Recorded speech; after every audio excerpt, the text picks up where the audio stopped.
BD news. Vande Mataram को लेकर विपक्ष द्वारा विवाद पर मंत्री विश्वास सारंग की प्रतिक्रिया। कहा कि हिंदुस्तान में रहना है तो वंदे मातरम गाना होगा। वंदे मातरम राष्ट्र के सम्मान का सूचक है। वंदे मातरम को आत्मसात करते हुए अनेक क्रांतिकारियों ने देश की आज़ादी के लिए अपना सर्वस्व न्यौछावर कर दिया। वंदे मातरम आज़ादी और आज़ादी की लड़ाई के संघर्ष का प्रतीक है। जो लोग कहते हैं कि वंदे मातरम नहीं गाएंगे वो गद्दारों की श्रेणी में है। हिंदुस्तान में रहकर अगर वंदे मातरम गाने में परहेज है तो पाकिस्तान चले जाओ। फिरका पस्ती की बातें करना, धार्मिक उन्माद फैलाना, तुष्टीकरण की राजनीति कर चुनाव लड़ने अब देश में नहीं चलेगा। जो वंदे मातरम नहीं गाता वो गद्दार है। ये धर्म विशेष का मामला नहीं। अब्दुल कलाम और अशफाक उल्लाह ने भी वंदे मातरम गाया। इस प्रकार की बातें करके धार्मिक उन्माद फैलाना चाहते हैं तो नहीं चलेगा। गद्दारों को यदि वंदे मातरम गाने में परहेज है तो पाकिस्तान की नागरिकता लें। हिंदुस्तान में रहना है तो वंदे मातरम गाना ही होगा। वंदे मातरम ये राष्ट्र के सम्मान का सूचक है। वंदे मातरम ये वो राष्ट्रीय सम्मान है जिसको गाते हुए, गुनगुनाते हुए, आत्मसात करते हुए हमारे करोड़ों करोड़ों क्रांतिकारियों ने इस देश की आजादी के लिए अपना सर्वस्व न्यौछावर किया।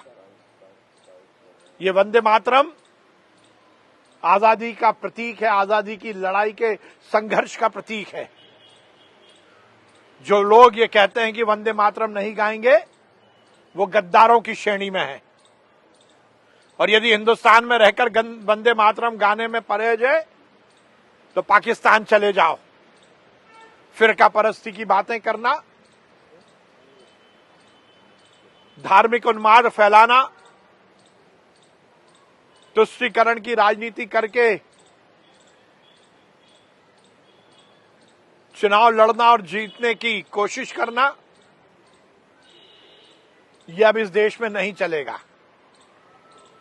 मैं फिर कहूंगा, जो वंदे मातरम नहीं गाता वो गद्दार है। ये धर्म विशेष का मामला नहीं है। अब्दुल कलाम साहब ने भी वंदे मातरम गाया, अशफाक उल्लाह जी ने भी वंदे मातरम गाया।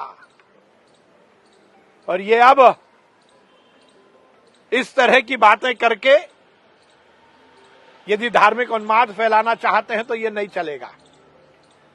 और यदि गद्दारों को यदि वंदे मातरम गाने में परहेज है तो वो जाए और पाकिस्तान की नागरिकता ले ले। हिंदुस्तान में रहना है तो वंदे मातरम गाना ही होगा।